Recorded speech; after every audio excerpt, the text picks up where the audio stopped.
The Game of Life and How to Play It by Florence Scovel Shinn. This is a multi-faith version. All references to the Bible have been removed where applicable. Love. Every man on this planet is taking his initiation in love. A new commandment I give unto you, that you love one another. Uspensky stated in Tertium Organum that love is a cosmic phenomenon and opens to man the fourth dimensional world, the world of the wondrous. Real love is selfless and free from fear. It pours itself out upon the object of its affection without demanding any return. Its joy is in the joy of giving. Love is God in manifestation and the strongest magnetic force in the universe. Pure, unselfish love draws to itself its own. It does not need to seek or demand. Scarcely anyone has the faintest conception of real love. Man is selfish, tyrannical, or fearful in his affections, thereby losing the thing he loves. Jealousy is the worst enemy of love, for the imagination runs riot, seeing the loved one attracted to another, and invariably these fears objectify if they're not neutralized. For example, a woman came to me in deep distress. The man she loved had left her for other women and said he never intended to marry her. She was torn with jealousy and resentment and said she hoped he would suffer as he had made her suffer, and added, "How could he leave me when I loved him so much?" I replied, "You're not loving that man, you're hating him," and added, "You can never receive what you have never given. Give a perfect love and you will receive a perfect love. Perfect yourself on this man. Give him a perfect, unselfish love, demanding nothing in return. Do not criticize or condemn, and bless him wherever he is." She replied, "No, I won't bless him unless I know where he is." "Well," I said, "that is not real love. When you send out real love will return to you, either from this man or his equivalent. For if this man is not the divine selection, you will not want him. As you are one with God, you are one with love, which belongs to you by divine right." Several months passed and matters remained about the same, but she was working consciously with herself. I said, "When you are no longer disturbed by his cruelty, he will cease to be cruel, as you are attracting it through your own emotions." Then I told her of a brotherhood in India who never said good morning to each other. They used these words: "I salute the divinity in you." They saluted the divinity in every man and in the wild animals in the jungle, and they were never harmed, for they saw only God in every living thing. I said, "Salute the divinity in this man and say, 'I see you divine self only. I see you as God sees you, perfect, made in his imagination.'" She found she was becoming more poised and gradually losing her resentment. He was a captain, and she always called him the Cap. One day she said suddenly, "God bless the Cap wherever he is." I replied, "Now that is real love, when you have become a complete circle and are no longer disturbed by the situation. You will have his love or attract its equivalent." I was moving at this time and it did not have a telephone, so I was out of touch with her for a few weeks. When one morning I received a letter saying, "We are married."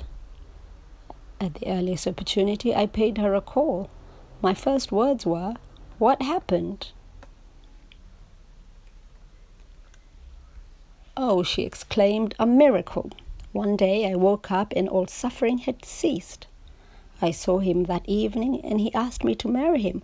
We were married in about a week and I have never seen a more devoted man."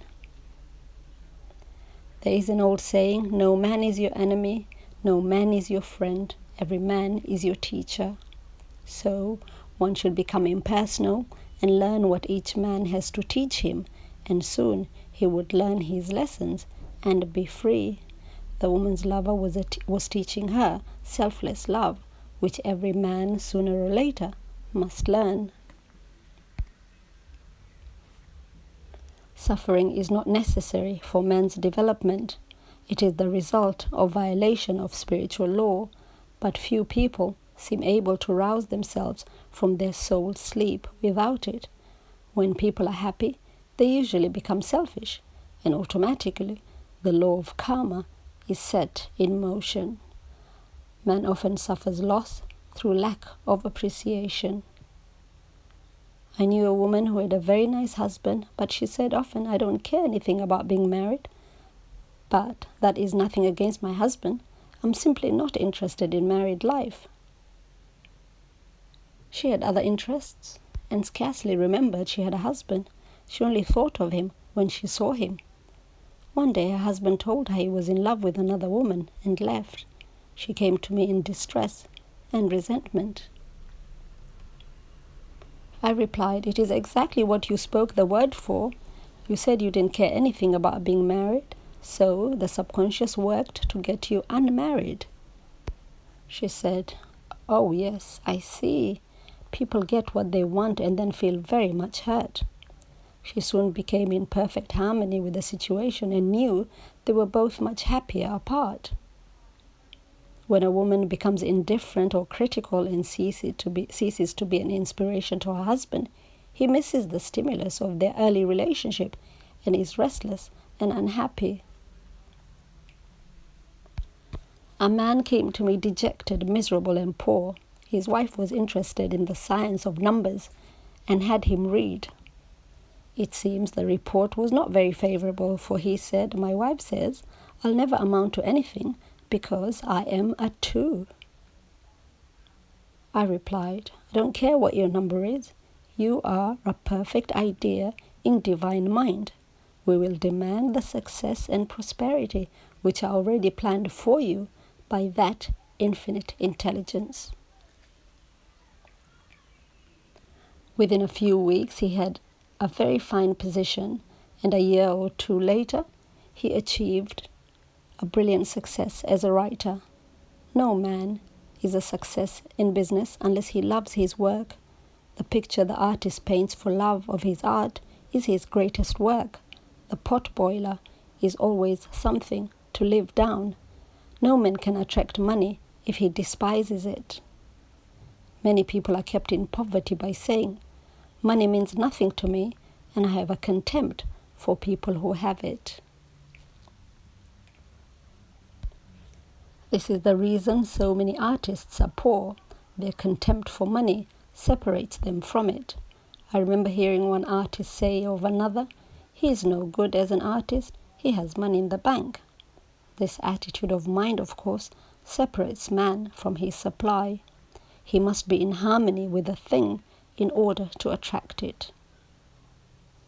Money is God in manifestation, as freedom from want and limitation, but it must be always kept in circulation and put to right uses. Hoarding and saving reacts with grim vengeance. This does not mean that man should not have houses and lots, stocks and bonds, for the barns of the righteous man shall be full. It means man should not hoard even the principal. If an occasion arises when money is necessary, in letting it go out of fearlessness and cheerfully, he opens the way for more to come in, for God is man's unfailing and inexhaustible supply. This is the spiritual attitude towards money, and the great bank of the universal never fails. We see an example of hoarding in the film production of Greed. The woman won $5,000 in the lottery but would not spend it. She hoarded and saved, let her husband suffer and starve, and eventually she scrubbed floors for a living. She loved the money itself and put it above everything, and one night she was murdered and the money taken from her. This is an example of where love of money is the root of all evil. Money in itself is good and beneficial, but used for destructive purposes, hoarded and saved or considered more important than love, brings disease and disaster and the loss of the money itself. Follow the path of love and all things are added, for God is love and God is supply. Follow the path of selfishness and greed and the supply vanishes or man is separated from it. For example, I knew the case of a very rich woman who hoarded her income. She rarely gave anything away, but bought and bought and bought things for herself. She was very fond of necklaces, and a friend once asked her how many she possessed. She replied, 67. She bought them and put them away, carefully wrapped in tissue paper. Had she used the necklaces, it would have been quite legitimate, but she was violating the law of use.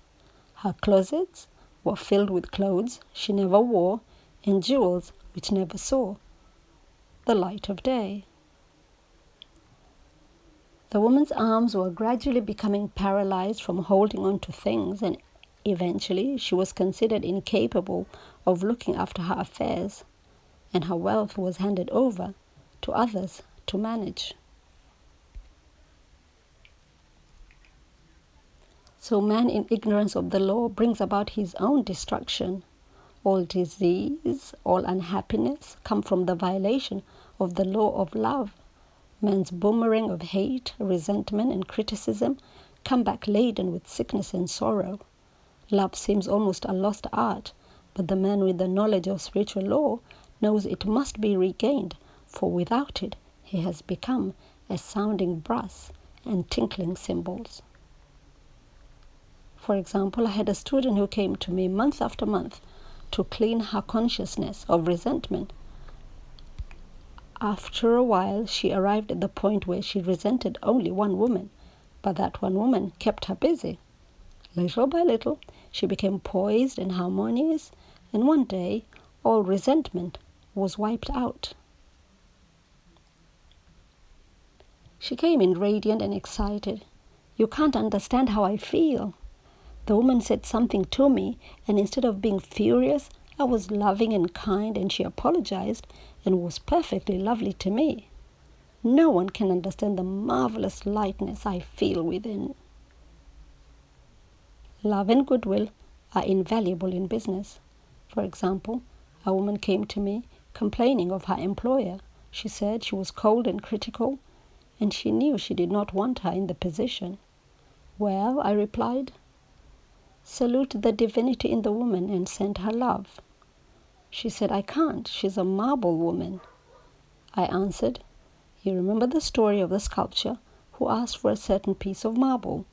He was asked why he wanted it, and he replied, because there's an angel in the marble, and out it he produced a wonderful work of art." She said, "Very well, I'll try it." A week later she came back and said, "I did what you told me to do, and now the woman is very kind and took me out in her car." People are sometimes filled with remorse for having done someone an unkindness, perhaps years ago. If the wrong cannot be righted, its effect can be neutralized by doing someone a kindness in the present. This one thing I do, forgetting those things which are behind and reaching forth unto things which are before.